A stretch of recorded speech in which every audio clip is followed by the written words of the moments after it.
দৈনিক অর্থনীতির পক্ষ থেকে আজকের শেয়ার বাজারে আপনাদের স্বাগত। সপ্তাহের শেষ কার্যদিবস সূচকের ঊর্ধ্বমুখী প্রবণতায় চলছে আজকের লেনদেন। সবশেষ বাজার পরিস্থিতি জানাতে নিয়ে যাচ্ছি ডিএসসি ঢাকা স্টক এক্সচেঞ্জ ওয়েবসাইটে। টপ 20 শেয়ার লেনদেনে আছে BRAC Bank, Agni System, Midland Bank, Beach Hatchery, Square Pharma, Fine Food, Islami Bank, City Bank. Top গেইনারে আমরা দেখতে পাচ্ছি রূপালী ব্যাংক, আইবিপি, ক্যাম, IBBL mutual fund, first prime mutual fund, Midland Bank, GPS Ispat, Prime Bank, One Bank. Share বাজারের সার্বিক পরিস্থিতি নিয়ে Royal Capital এর ব্রাঞ্চ ম্যানেজার মোহাম্মদ আব্দুল্লাহ বলেন, দেশের সার্বিক পরিস্থিতি বলেন, যে কোনো জিনিসের একটা পরিস্থিতির কারণে তার ইফেক্ট সব জায়গায় আসলে পড়ে।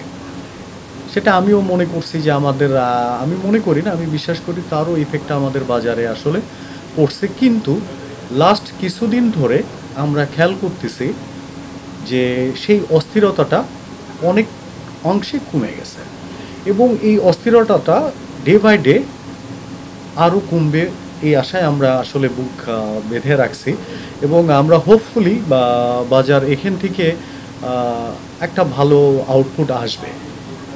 বাজার পতনটাও যেমন স্বাভাবিক, আপনারা আশা করেছেন অনেকদিন ধরে পতন হয়েছে, তাহলে উত্থানটাও কিন্তু স্বাভাবিক। যে জিনিসের পতন আছে সেই জিনিসের কিন্তু উত্থান আছে, উত্থান না থাকলে কিন্তু কখনো পতন হয় না।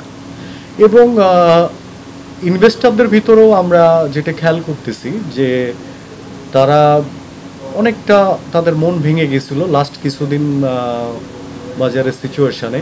কিন্তু নতুন অর্থ বছরে জুলাইয়ের 1 তারিখ তো বন্ধ ছিল, 2 তারিখ থেকে দেখলাম তারা নতুন হোপফুলি তারা কার্যক্রম স্টার্ট করতেছে, নতুন ফান্ড আসতেছে, তাদের অ্যাক্টিভিটিস আগের থেকে আমি বলবো যে মিনিমাম 10 to 20% বৃদ্ধি পেয়েছে নতুন অর্থ বছরে।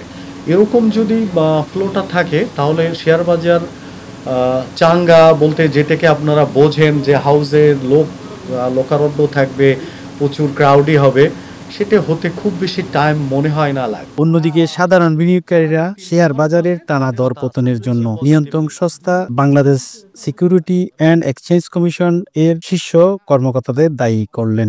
বর্তমানে আমার যে মূল বিনিয়োগ ছিল তার 4 ভাগের 1 ভাগও অবশিষ্ট নাই। বর্তমানে খুবই মানসিক চাপে আছি এবং এই মানসিক চাপ থেকে আমার বিভিন্ন রকমের মানসিক সমস্যার সম্মুখীন হচ্ছি এবং রোগ ব্যাধির সমস্যার সম্মুখীন হচ্ছি।